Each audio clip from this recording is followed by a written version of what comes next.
Salut les amis, soyez les bienvenus dans la collection d'Orpheus. Aujourd'hui je vous fais une nouvelle review et je vais vous présenter la figurine Miklos classique de Pégase en armure V3 éditée par Bandai. Donc sans plus attendre, je vous invite à me suivre pour la découverte de cette figurine.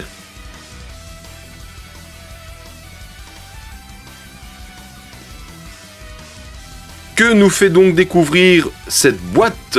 Eh bien, cette boîte est une boîte au format édition Miklos classique, donc en forme de Pandora Box, avec un ton général gris clair.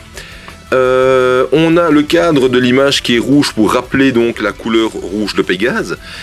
En parlant justement de Pégase, celui-ci est représenté en armure ici sur sa figurine. Et en arrière-plan, on a les deux colonnes grecques avec le fond étoilé et l'illustration tirée de l'animé de Pégase qui est également en semi-transparence à 75%, je veux dire. Donc on voit la colonne au travers des cheveux et on voit même les étoiles un petit peu au travers si on regarde bien. Donc défaut visuel qui est présent sur toutes les boîtes V3 et défaut que je trouve fatalement comme ça, défaut pas très esthétique. Ça c'est clair. Donc je trouve qu'ils auraient peut-être pu faire quelque chose d'un peu plus fin à ce niveau-là. Mais bon, c'est comme ça. Ensuite on retrouve quoi d'autre? Eh bien on va retrouver les inscriptions Senseiya Hades avec le chapitre Sanctuaire. Les inscriptions Miklos classique, etc. Édité par Bandai, sorti en 2005. Et on retrouve le sticker Zatoe avec le petit chat noir sur fond doré avec les kanji en dessous. Donc ce qui nous indique qu'on a affaire ici donc à une version japonaise. Ensuite sur les flancs de part et d'autre, on retrouve donc le symbole donc de Pégase présent sur la Pandora Box. Ensuite, face au supérieur, on retrouve la Pandora Box traditionnelle, en dessous du blabla.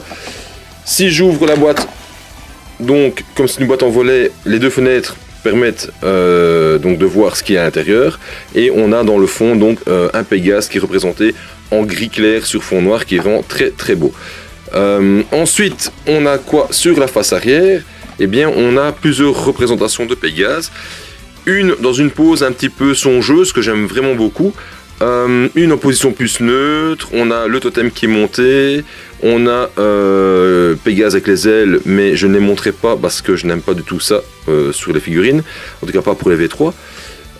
Encore une pose ici d'attaque donc avec le Ryuseiken donc au niveau de l'attaque. On a un visuel avec ou sans le masque, et alors on a le petit bonus que je vous montrerai après, qui est fourni avec, voilà, ni plus ni moins. Ceci donc termine la présentation de la boîte, et je vous invite maintenant à découvrir le contenu de celle-ci.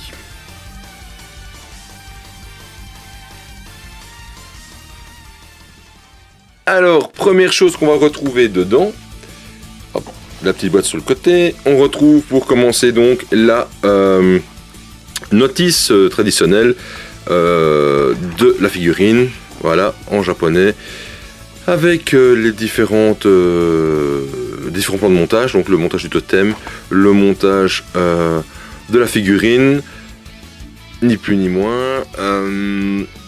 Le totem a déjà été monté, j'en ai déjà fait la vidéo, donc vous le verrez à la fin de la vidéo comme d'habitude, le totem monté. J'en parlerai un petit peu dans le montage, ça m'a pas posé trop de problèmes. Ensuite, face arrière, la Pandora Box, et sur l'intérieur, la petite fiche biographique et biométrique de la figurine, avec le totem, la figurine montée en armure, une petite illustration tirée de l'animé, on va dire, c'est tiré de l'animé. Et les Miklos qui étaient en vente à l'époque avec les superbes V2 avec les têtes de poupées ultra moches, plus quelques gold et radamantes en version classique. Voilà, ni plus ni moins. Ça c'était pour la notice de la figurine. C'est une figurine que j'ai achetée d'occasion, donc je ne sais pas s'il y avait dedans le petit sticker. Je suppose qu'il y avait un sticker avec marqué Pégase, mais en tout cas ici je ne l'ai pas. Ensuite, premier blister qu'on va retrouver, hop, on retrouve donc ici la figurine de Seiya, donc traditionnelle.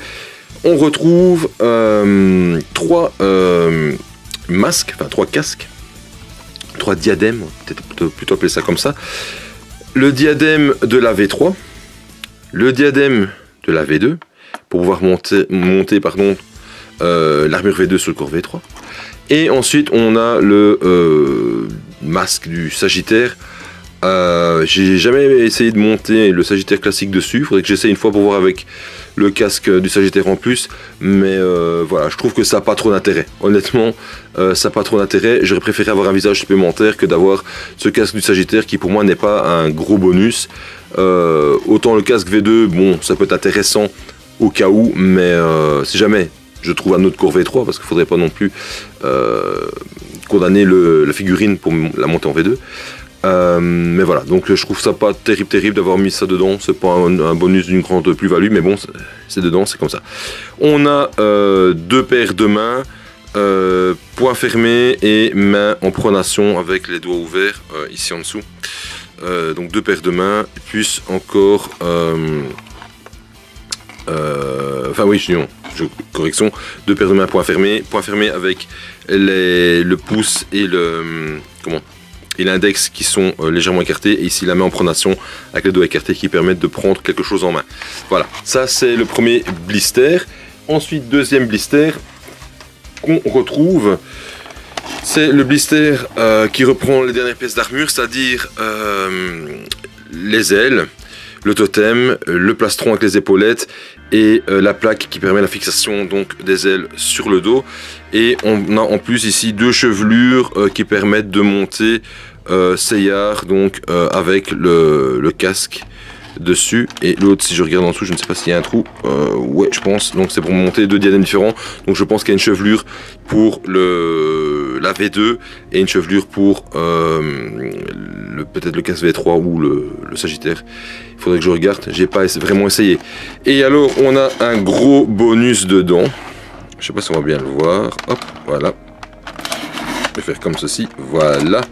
On a dedans l'armure d'Athéna qui est présente donc dans la petite donc dans la statuette, donc qui a été rétrécie grâce au sang d'Athéna, donc dans l'animé. Donc voilà, la statuette est présente et donc peut être tenue par Pégase dans sa main, et ça c'est un beau bonus pour faire du posing, voilà, ou une mise en place dans un diorama en tout cas.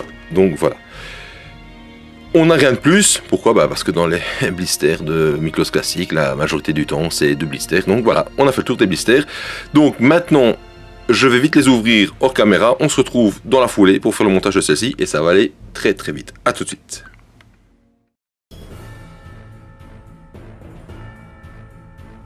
Voilà, on est parti pour le montage de Seyar. Alors au niveau rigidité, c'est très bien, les genoux sont bien rigides, les jambes aussi, les pieds c'est très bien, les bras aussi. On le sent tout de suite quand on le prend en main, qu'il y a une rigidité dedans. Par contre, ce qui est assez marrant, c'est que les genoux sont de couleurs différentes par rapport au reste du corps. Ça c'est assez spécial, ouais. Alors je sais pas pourquoi ils ont utilisé peut-être deux plastiques différents. Je vais enlever les mains de suite. Voilà, et Seyar, avant de revêtir son armure, va se regarder un coup dans la glace, hop, et va contracter ses muscles, galber le torse. Voilà, monsieur fait de la musculation et fait donc un petit posing sympa avant de revêtir son armure, et montre qu'il est bien musclé et qu'il va sauver le monde et sauver Athéna. Voilà, bon. Par contre, en parlant de posing, il va vraiment quand même falloir que je me mette à en faire de manière correcte, parce que je suis vraiment pas doué pour ça, et j'ai des leçons à prendre chez mes collègues youtubeurs The CNS et Anthony Saga, parce qu'ils sont assez doués là-dedans. Donc voilà. Alors, je vais tout de suite enlever la chevelure également. Chevelure donc qui sont au nombre de 2 donc dans les blisters. Je vous les montre. Alors, donc il y en a une en fait pour le diadème de V3 et V2, et il y en a un pour le diadème donc du Sagittaire. Alors comment est-ce qu'on les reconnaît? C'est pas compliqué. Le diadème du V2 V3 est ici, donc le trou au milieu pour la fixation il est rond, ouais. Et celui pour le Sagittaire, eh bien le trou du milieu il est rectangulaire, ni plus ni moins. Donc voilà, ça se voit bien comme ça, hop, ouais, tout le monde voit. Et ici c'est rond, voilà, tout simplement. Donc voilà la différence. Donc je vais déjà regarder celui-ci. Hop, je vais lui mettre sur sa petite tête. Seyar, voilà. Hop, ceci est déjà réglé. Alors, Je voulais dire quelque chose, oui. Voilà. Donc j'ai fait le montage du totem et en faisant le montage du totem, j'ai remarqué quelque chose d'assez étrange. J'avais pas encore vu ça sur une figurine. En fait, le torse de Pégase, le buste, est en une seule pièce. Alors, pour l'ouvrir, bah, c'est pas compliqué. Je dois juste écarter ici, hop, voilà, comme ceci. J'écarte les épaulettes et ensuite je sais ouvrir, voilà, le plastron. Alors, je sais pas comment est faite, enfin je n'ai pas en mémoire la manière dont est faite le torse et le plastron, donc et les épaulettes de la V3EX de chez Great Toys. Mais je trouve pas ça génial du tout, parce que ça enlève tout le côté montage de la figurine. Moi j'aime vraiment bien m'amuser à mettre les épaulettes, etc. etc. Là je trouve que voilà, ça fait très basique. Voilà. Il n'y a juste qu'à le prendre, hop, mettre ça dedans, fermer derrière, voilà. Hop, lever un petit peu le bras, voilà. Zop. Et voilà. Et monsieur est habillé, et je trouve pas ça super top. Voilà. Qui plus est, elles se défont facilement aussi si on tire un peu dessus, vous voyez, parce que lorsque j'ai fait le montage du totem, eh bien je me suis vite rendu compte que bah, ça bougeait tout de suite si on essayait de les mettre un peu trop parallèles au reste du totem, et donc voilà, c'est pas génial quoi. Je trouve que voilà, le buste n'est pas, enfin le plastron en tout cas n'est pas extraordinaire. Alors je sais que si j'ai bonne mémoire, c'est The CNS qui m'avait parlé de ça. Il m'avait dit ah, j'espère que tu auras de la chance, parce que le mien est tout oxydé. Je pense que c'est lui qui m'avait dit ça, qui était oxydé, qu'il avait ce défaut au niveau de l'armure. Je lui ai dit écoute, moi à première vue il n'a rien, il a l'air en bon état, et c'est vrai qu'il m'a l'air vraiment en bon état. Donc je suis content de ça, c'est bien, parce que c'est vrai que s'il avait ce défaut de s'oxyder, ça aurait pas été cool, mais bon non. Ici il s'oxyde pas, enfin il n'est pas oxydé en tout cas pour l'instant. Maintenant peut-être que c'est une question d'entreposage de la personne qui l'a revendu à l'époque. Enfin, je juge pas, hein, c'est pas, mais je me dis voilà, c'est peut-être une des raisons qui fait que, mais voilà. Ensuite, donc montage facile hein, de cette figurine, c'est super simple. Donc moi déjà gros défaut, c'est donc ce plastron qui pour moi ne ressemble à rien. Et deuxième gros défaut, vous allez voir, hop, c'est de nouveau même système que sur le Shun V3. C'est que voilà, on a de nouveau les jambières en deux parties. Alors je peux comprendre qu'ils aient fait ça de nouveau pour le totem, mais honnêtement, moi je trouve ça vraiment pénible. Voilà, c'est pénible. C'est en métal aussi, hein. Par rapport à Shun où c'est en plastique, ici c'est en métal. Donc ça c'est par contre mieux, c'est mieux. Mais voilà, c'est pas. Pourquoi avoir fait ça en deux parties? Enfin, c'est ridicule. Mais bon, avantage quand même, il est en métal, donc. Pas de différence visuelle en tout cas au niveau de de la couleur. Pourquoi est-ce qu'il ne veut pas rentrer?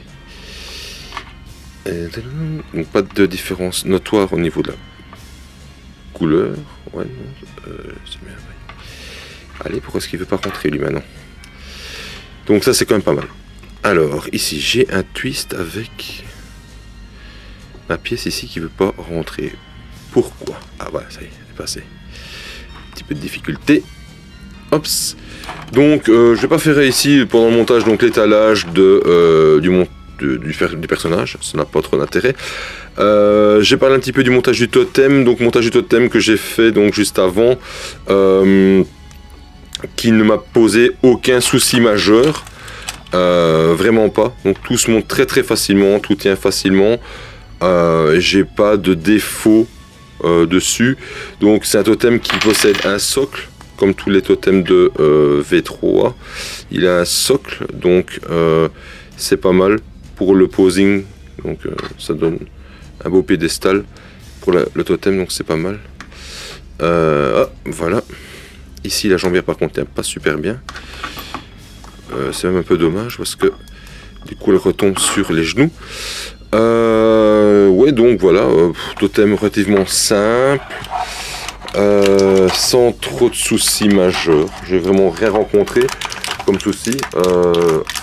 Au contraire de son dernier homologue qui doit encore être monté, qui est le Dragon, qui lui était une calamité, mais ça j'en reparlerai dans sa review prochaine. Donc voilà. Alors l'armure V3 de Pégase, c'est pour moi pas la plus belle, ça c'est clair. Elle est vraiment pas stylisée. C'est la moins belle de toutes. La plus belle pour moi reste celle du Phoenix, qui a vraiment un très gros cachet au niveau de la couleur. Elle est vraiment très très belle. Celle-ci, le Pégase, il casse, mais alors vraiment rien. Ouais, je vais quand même lui mettre un point fermé. Alors ici encore, voilà, bémol aussi, c'est au niveau des mains, on n'a pas grand chose. Et alors au niveau des visages, il n'y en a que un, quoi. C'est de nouveau, c'est vraiment pénible. C'est vraiment pénible. Alors je sais, hein, elle date quand même, hein, elle a 13 ans cette figurine. Mais bon, elle a beau avoir 13 ans. Il y avait des personnages, enfin des figurines qui étaient sorties bien avant ou dans la même période, qui avaient beaucoup plus de plus-value avec les personnages. Avec les visages ou quoi que ce soit. Ici, ça casse vraiment rien. Donc voilà, il y a un visage. Heureusement, c'est pas un visage de poupée comme les V2. Mais voilà, c'est un peu dommage. Ils auraient pu faire un effort au niveau du personnage. Diadème. Alors, on va lui mettre ça sur sa tête à Seyar. Donc, de toute façon, je pense que je devrais le monter d'abord et puis le fixer après. Donc voilà, un personnage, comme vous pouvez le voir, qui est vite monté. Il n'y a pas grand chose à raconter dessus. Voilà, hop. Vraiment pas grand chose à raconter. Gros bonus pour lui, c'est son armure d'Athéna, enfin la statuette. Alors, hop, je vais vous la montrer après. Je lui mets sa petite plaque dans le dos. Voilà, zop. Je lui monte pas les ailes parce que j'ai vraiment pas envie de les monter. Alors les plaques dans le dos, c'est gros, franchement. On a l'impression qu'il va aller faire du, je sais pas moi, qu'il a un jetpack dans le dos. Hein, pour ceux qui ont connu Duke Nukem à l'époque, là, on mettait des jetpacks dans le dos. Ou pour les Star Wars Battlefront, voilà, hop, il décolle. Alors en fait, le principe c'est quoi? Je vais quand même vous le montrer juste pour que vous puissiez avoir une idée. En fait, hop. Votre aile vient se fixer comme ceci, voilà, dedans, tout simplement. Elle se clipse. Le système, il est super simple. Ça, j'aime vraiment bien. Donc, ça se clipse super bien dedans. Après, je trouve pas que ça a beaucoup de style de mettre les ailes à Pégase, quoi. C'est pas... En plus, ça prend de la place dans une vitrine, donc je trouve pas ça extraordinaire. Surtout que les ailes n'ont pas vraiment un grand intérêt, si ce n'est qu'on ne les voit qu'une seule fois dans... Enfin, ils les ont une fois dans l'animé ou dans le manga pour se rendre à l'Élysion. Mais c'est tout. Alors, par contre, bonus. La statuette d'Athéna. Voilà. Elle est super belle. Elle est bien faite. Elle est bien sculptée. Donc, ça, c'est un réel bonus dans la boîte. Parce que ça permet quand même d'avoir du posing qui peut être super intéressant. Alors après par contre, pour la mettre dans sa main, on va essayer de le mettre sans trop forcer, parce que évidemment on n'a pas beaucoup de place entre les doigts pour le faire. Je suppose que ça doit être conçu pour. Voilà. Voilà. Hop, voilà, et dans sa main. Soup. Voilà. Après, on a un posing qui est fait. Voilà. Seyar est monté en armure. Vous avez vu, c'était très vite, ça n'a pas pris beaucoup de temps. Alors maintenant, je vais ranger tous mes petits blisters et on va se retrouver dans la foulée pour pouvoir faire donc le débrief de cette figurine. À tout de suite.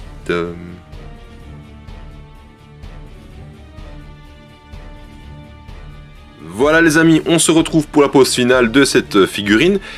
J'attaque de suite donc le débrief de celle-ci avec, pour commencer et comme de coutume, l'armure. Donc l'armure ici, au niveau de la couleur, la qualité est nickel, j'ai aucun défaut à ce niveau-là, donc ça c'est très très bien. Elle n'est pas oxydée non plus, donc je sais, comme je l'ai dit pendant le montage, que c'est un défaut qui apparemment est apparent ou récurrent sur certaines figurines. De Seyar en V3, moi j'ai pas encore ce problème là, donc ça va, c'est pas mal, j'en suis assez content, j'espère que ça ne viendra pas, donc voilà. Sinon au niveau de la couleur, c'est la couleur typique de l'armure de Pégase, hein, donc un gris métal un peu tiré vers l'argent comme ça, quelques parties dorées comme les petites ailes ici, donc des chevilles, le ceinturon, la partie supérieure du diadème. En dehors de ça, rien d'autre comme couleur, d'accord, et donc comme je le disais, la finition est assez bien faite. Défaut récurrent également sur cette V3, c'est comme pour la majorité des Miklos classiques, les mains sont mates et ici encore plus claires que la couleur de l'armure, donc ça dénote un peu et c'est toujours dommage à ce niveau-là, même si je sais que c'est vrai, cette figurine a déjà 13 ans. Au niveau du visage, le visage est assez bien fait. Il n'a pas du tout un visage de poupée comme les V2. Cependant, c'est un gros bémol pour le montage, c'est qu'il n'y a qu'un seul visage et donc fatalement au niveau du posing, c'est très limité, même vachement limité. Donc voilà, ça c'est un des gros bémols au niveau donc du montage, c'est qu'on n'a qu'un visage qui est disponible pour faire un montage. Bonus. Je l'ai déjà dit, c'est donc la statuette de l'armure d'Athéna. Ensuite, gros bémol pour moi aussi, en tout cas qui enlève le côté plaisir du montage, c'est donc ce fameux buste plastron avec les épaulettes qui est tout en un. Je me demande même si ça n'a pas été sponsorisé par une grande marque suédoise qui fait des meubles, hein, le tout en un. Voilà, je trouve ça vraiment dommage. Voilà, ça dénature un peu le montage d'une figurine. Alors autant Yo de Silla dans la review précédente était assez atypique parce que il avait un plastron qui était en deux parties et qui m'a donné un petit peu de réflexion pendant le montage, que ici il n'y a aucune réflexion à avoir, on pourrait même le faire les yeux fermés, voilà, ça se monte tout seul. Voilà. Ensuite au niveau du montage, eh bien, donc, une deuxième chevelure avant pour pouvoir mettre le diadème donc, ou le casque selon les termes utilisés du Sagittaire, qui pour moi n'a pas trop d'intérêt. Ils auraient peut-être dû s'abstenir de le faire et mettre un visage supplémentaire, ça aurait été un peu plus intelligent de leur part, mais voilà, c'est comme ça. Que dire d'autre sur cette figurine? Pas grand chose, hein, on a vite fait le tour. C'est une figurine qui pour moi n'est pas la plus belle. Au niveau de l'armure, le style de l'armure est pour moi la plus, enfin pas la plus moche, mais la moins aboutie des 5 V3 de bronze. Pour moi la plus aboutie c'est celle du Phénix au niveau de la couleur. Au niveau de la couleur, celle du Phénix c'est la plus aboutie. Et pour moi la plus aboutie au niveau du style, c'est celle du Dragon que je ferai prochainement.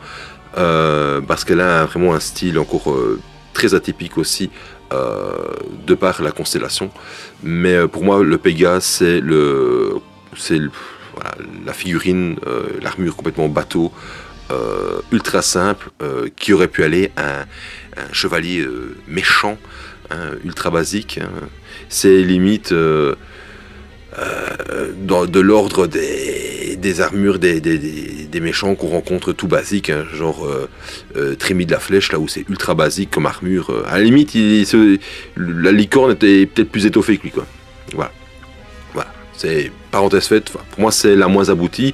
J'attends d'avoir prochainement, en tout cas dans les semaines qui vont arriver, ou peut-être le mois qui va arriver, ma V3 Great Toys, qui est une version EX, mais qui pour moi va peut-être un petit peu justement rehausser un petit peu ce côté monotone de figurine, enfin j'espère. Mais de toute façon je vais quand même l'acheter vu que je vais faire, j'ai déjà les 3 premières V3 EX, donc fatalement j'attends celui-là et le dragon également, mais ça c'est la parenthèse de l'histoire. Alors, figurine qu'on trouve dans les eaux de 35 € à peu près en occasion, qui vaut vraiment pas plus. Pour moi, de toute façon, je veux dire, toutes les V3 de bronze sont dans les eaux de 35 €.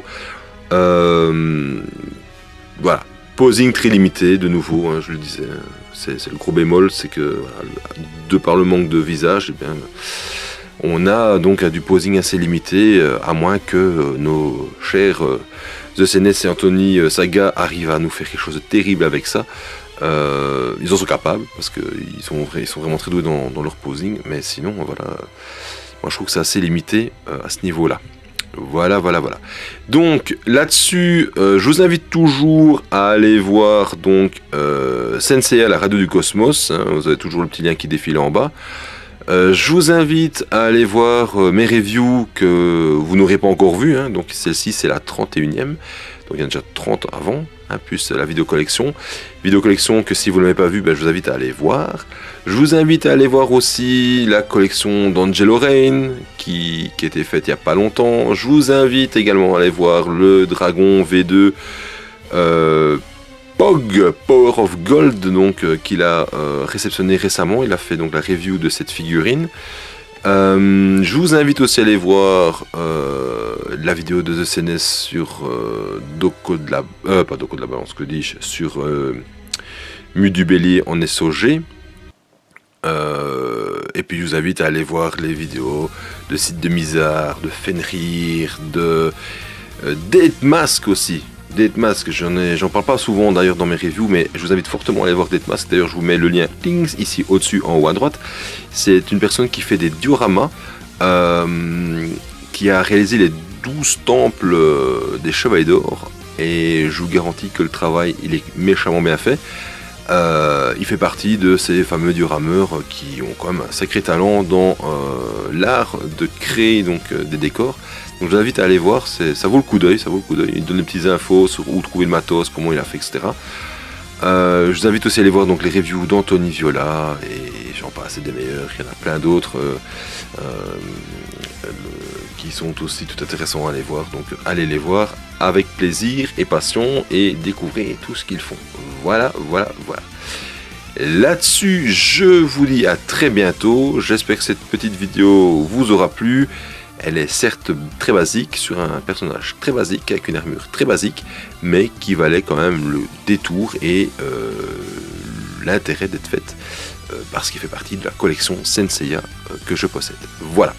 Là-dessus les amis, je vous dis donc, comme je l'ai dit, à très très bientôt. Et la prochaine review, je vous l'annonce tout de suite, ce sera le Dragon en V3 classique de Bandai, qui clôturera donc mes 5 V3 de bronze.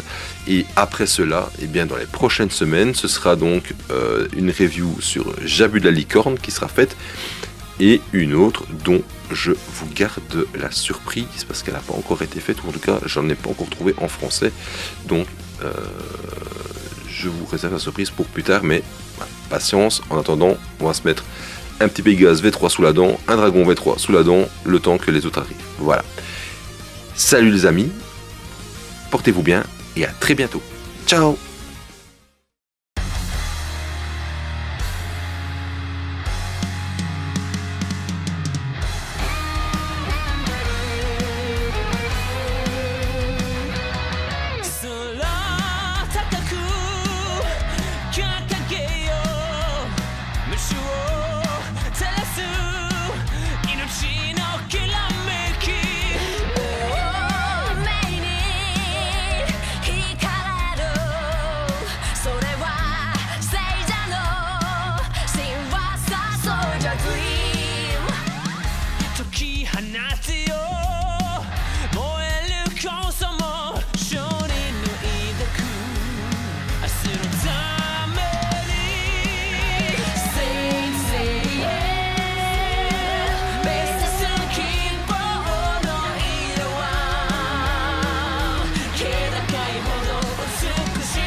Quand nous entendrons la douce mélodie d'une lyre résonner au loin, dans l'immensité de la nuit, nous saurons qu'il s'agit de la lyre d'Orphée.